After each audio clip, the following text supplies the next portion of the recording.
guys, I'm Chantal and welcome back to Baking in Boats. Today we are going to be making some orange lavender honey biscotti. So let's just get into it.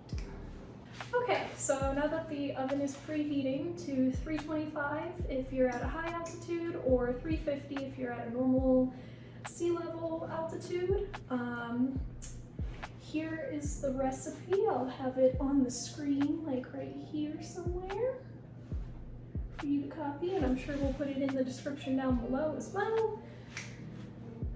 First thing we're going to do is we're going to sift all of our dry ingredients together, and the reason that we want to sift it is because we want to make sure to aerate the dry ingredients, make sure there's no clumps, just add a little extra air in there.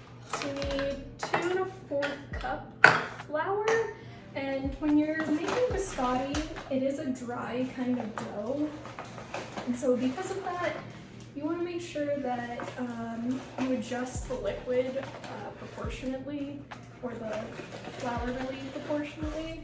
So if it's a little too wet, just add some more flour. I'll show you guys what the dough looks like and we'll see how it goes. If it's too dry, you can add some extra liquid into it. So the next ingredient we're going to need is baking powder, and this has both baking powder and baking soda, so make sure that you use the right amount of the right ingredient. So we need 1 teaspoon of baking powder.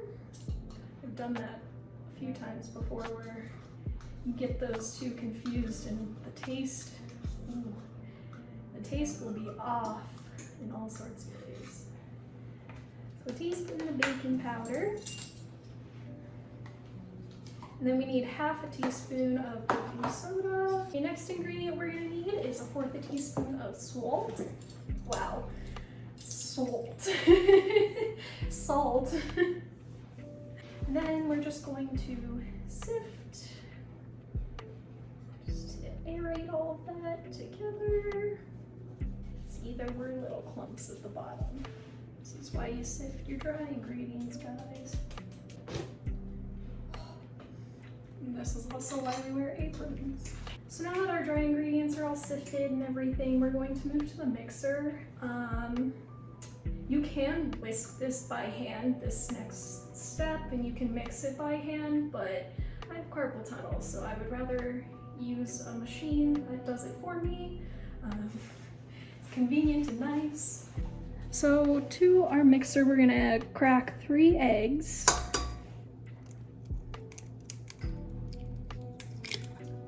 Now to our eggs. So now we're going to turn the mixer on. It can get a little loud, sorry about that. But while the eggs are whipping up, we're going to add in 2/3 of a cup of sugar. So.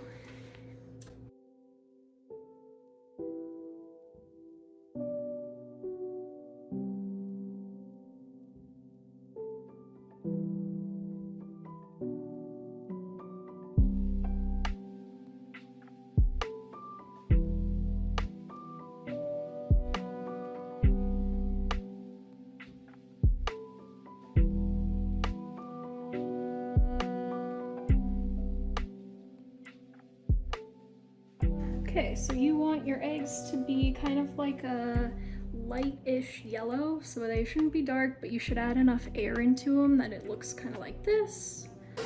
Okay, so while that is kind of stirring and mixing, we're going to add 3 tablespoons of honey to the egg mixture.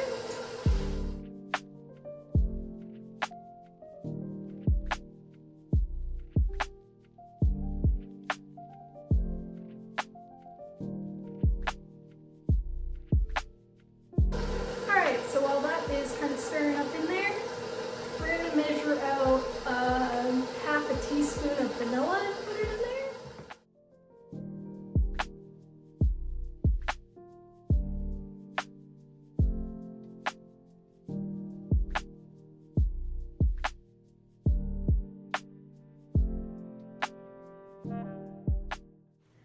Alright, so now that we have our eggs, our sugar, our honey, and vanilla in a mixture here. What we're gonna do is slowly add in our dry ingredients. I do it in about either 2 or 3 parts. You're just gonna kind of put a little bit in and then let it kind of stir, but not mix all the way. Like, you don't want to completely moisten the flour, and then you're gonna add some more in and just incorporate it like that. And then after the last part is added, you're gonna, again, not mix it all the way and just kind of leave it a little unmixed, and that's when we're gonna put in our flavor of what we want. So like, you can use not just lavender and orange. I just really like lavender and orange. It's really, really good. This is one of my favorite recipes. But you can put things like sliced almonds in there. You could make it savory and put herbs like rosemary into the biscotti if you want rosemary biscotti. So yeah, that's when you're gonna add in all that stuff.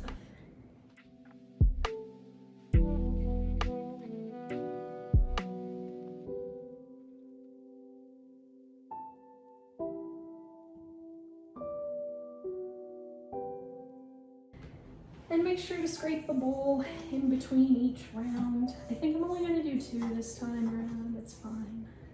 Now that all the dry ingredients are in there, I don't know if you can see that, but it kind of looks lumpy a little bit. It's not all the way mixed in, there's still a little flour in there. So we are going to scrape down the sides and then add in our flavor. And the consistency of your dough should be kind of like, I would say like a sugar cookie kind of texture. Like, you want it to be soft and moldable or like malleable, but you don't want it to be like so soft that it's like soupy or wet or anything like that. And you'll see the texture whenever we roll out the little logs. Now I get to grate a little orange. That's great.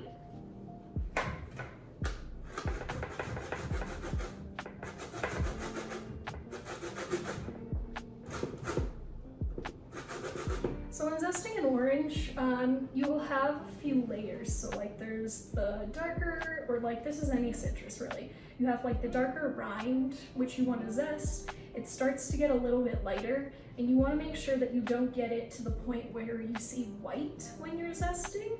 So, because the white's kind of like a bitter part of the zest, or like the outer skin of the citrus fruit.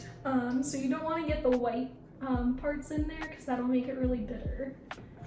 So for this recipe, you only need 2 tablespoons of zest, and then 1 tablespoon of lavender. You can kind of play around with the ingredients. If you wanted it just orange, you could have 2 tablespoons of the zest and a tablespoon of the juice, and it would make it really orangey.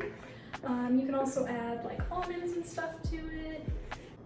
Basically, you're gonna add about 3 tablespoons of whatever flavored ingredient you want. We're gonna also add in a tablespoon of my lavender. You know already, you want cooking lavender rather than regular flower lavender. They are different. Make sure you get it at like I think Sprouts has like lavender and stuff for sale. Like Whole Foods usually does. You could also put rose in this. Honey rose is really nice. So now we're gonna just kind of mix that all in together until everything is mixed and incorporated and there's no flour left. Clean off your whisk attachment, or the whisk if you're just mixing by hand. So glad that I have a mixer, because my wrist would not be able to do that today. So now that our dough is done being mixed, I'm going to show you guys how to like roll it out and shape them, and then we'll put it on a lined baking sheet. So you want like a flat kind of baking sheet, preferably one that doesn't have edges like this, but this is all I got to work with, so that's what we're doing. And then you want to put some wax paper, parchment paper on there. Okay, so this is what your dough should look like. It should be soft, a little bit wet, kind of like sugar cookie dough. This is a little bit, just a hair too wet, so what I'm gonna do is flour my surface.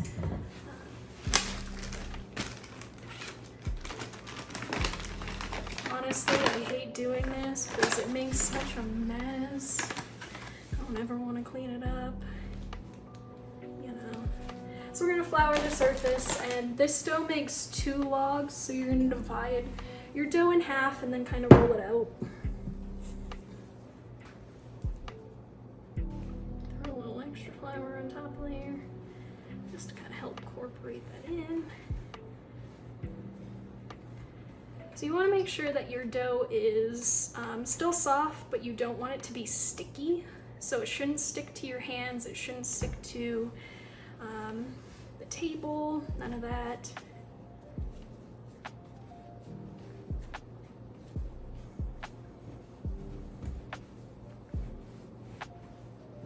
And if you see any like seams, you can kind of just pinch it together or squish it together, and then just it'll do its thing and it'll be okay. So you want your log to be pretty even for the most part, and it is going to be soft, so they kind of like settle a little bit, but you can kind of just shape it with your hand, not necessarily needing to roll it out. It's fine. You want it about an inch or a foot long, just long enough to fit onto your baking sheet. So that's what that one looks like. We're gonna move it.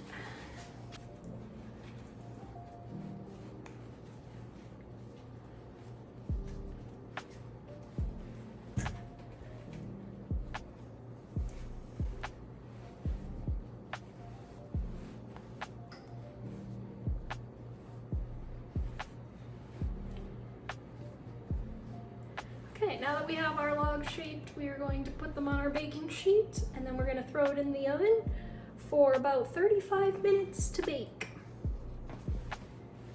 Okay, so now that our logs are shaped, it doesn't really matter how big they are in comparison. They should be equal, but you know, it's fine. We're gonna put them into our oven at 325 if you're at high altitude, or 350 if you're at a lower altitude or sea level, and you're gonna bake it for about 35 minutes.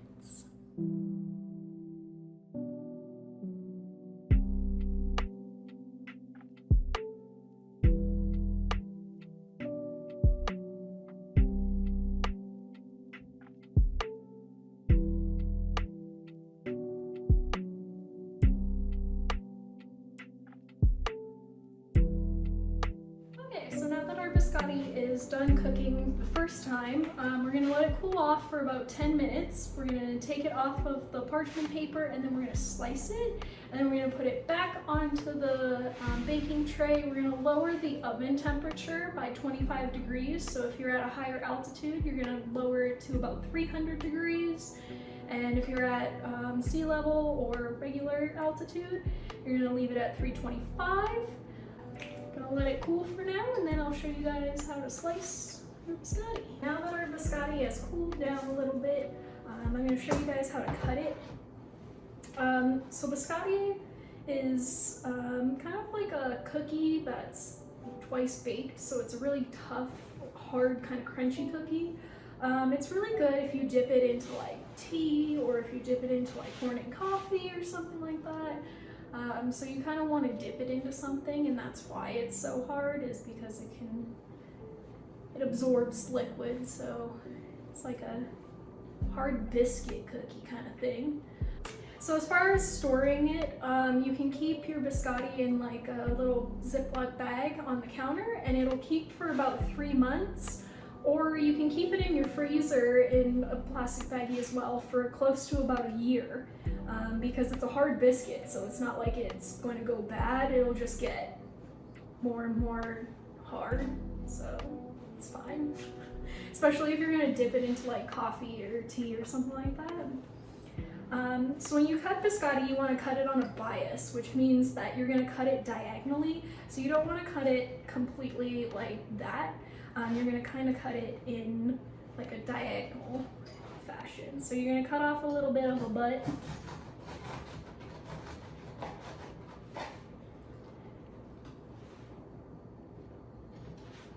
You want to make sure that you're using a serrated edge knife because it'll help to kind of brush through it or cut through it. And then you want to cut it to about half an inch, I think is what the size is. And then you're just gonna lay the cookies on a baking sheet, and they don't need to be spaced apart or anything like that. So yeah, we're just gonna do that now.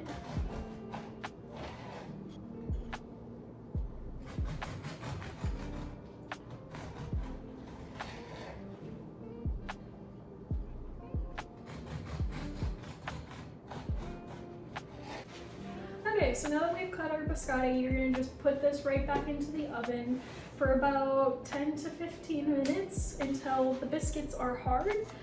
So right now you can kind of see that they're a little bit soft on the inside. They're kind of doughy kind of feeling. So you're gonna basically bake them all the way until they are completely hard like they are on the outside. Okay, now that our biscotti is done, guess there's nothing really left to do but try it. So I have a little bit of coffee. I mean, even though it's 4 o'clock in the afternoon, who cares? But your biscuits should be hard enough that, I don't know if you probably can't hear that, but they should be crunchy. So yeah, I'm just gonna try it in my fork.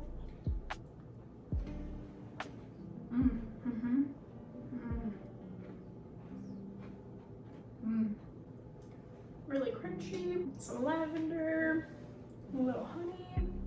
The honey's a nice taste. There's a nice little extra touch on there. It's just a little extra flavor profile. Thank you guys so much for joining me in how to make biscotti. I hope that you enjoyed it. Let me know what else you would like to see down in the comments below. If you want to see something specific, I will try to make it for you. Make sure that you are subscribed, hit that bell notification so that you are notified anytime that we post new videos. Make sure that you are following us on all social medias so that you can keep up to date with our in-person event and our virtual events like Virtual Versailles that is happening in a month. Woo, at the end of September here. So that's exciting. But yeah, thank you guys so much for watching. Bye!